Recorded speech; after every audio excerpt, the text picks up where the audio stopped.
Dinadalangin namin sa iyo, mga kapatid naming naririto, lalo na ang mga humihingi ng anak. Amen?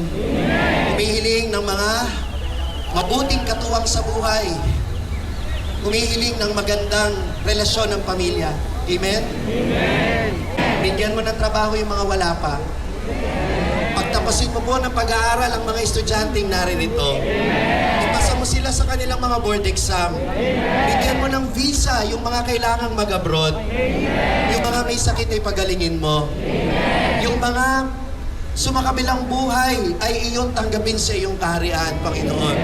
Pagpalain mo po ang aming simbahan, ang aming Santo Papa, ang aming Obispo. Sunod na taon, may dala na kayong biyaya ng himala.